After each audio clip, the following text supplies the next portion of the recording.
So I was visiting a church today, and the scripture that they read was Nehemiah 8:10, which says, "The joy of the Lord is our strength."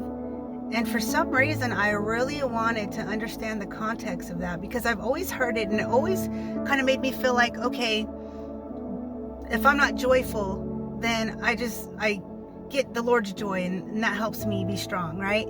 But I decided to kind of go back a few chapters. I read 7 and I read 8, and the Lord gave me this beautiful revelation that I wanted to share. So in Nehemiah 8, the wall had just been rebuilt. They were worshiping God. Ezra got up and he read the book of the law to the people, and it said that he explained it in a way where they understood. And when he did that, the people began weeping and mourning. And he told them, he said, "This is not a day to weep and mourn, for the joy of the Lord is our strength." And when I saw that part, I just got this revelation that the joy of the Lord was the fact that these people were drawing near to him, the fact that they were being restored to him. These people of God were weeping and mourning because when the book of the law was explained to them, they realized they were far from him. They were convicted, right? It pierced their heart, and they were like weeping and mourning for their sin, for the way that things had been. And that brought the Lord joy, right?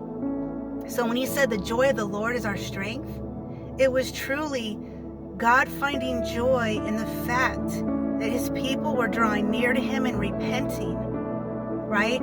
The walls had been rebuilt. It was just an act of restoration, all of it.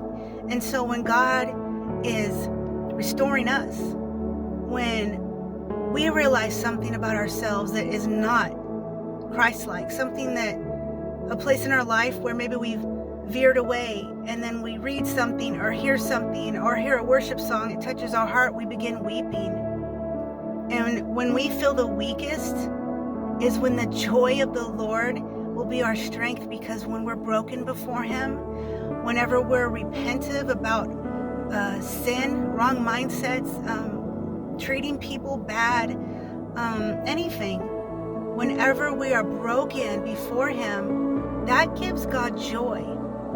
And when we are in that broken, vulnerable state before God, his joy is not always a feel-good feeling for us, right?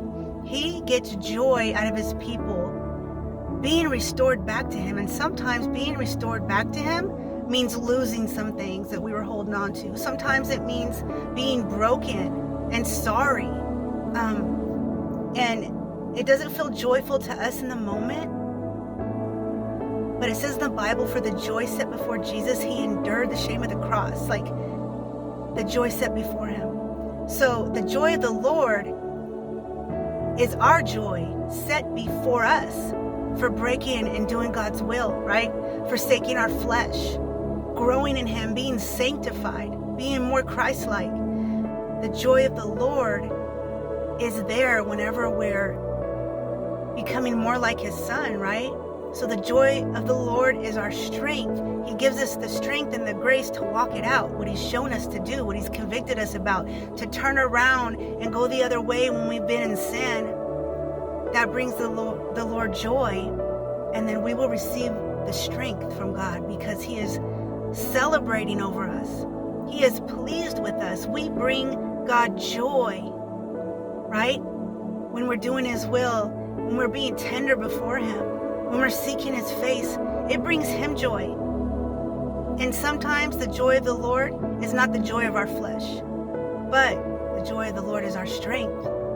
So just reflect on that today, because it really blessed me.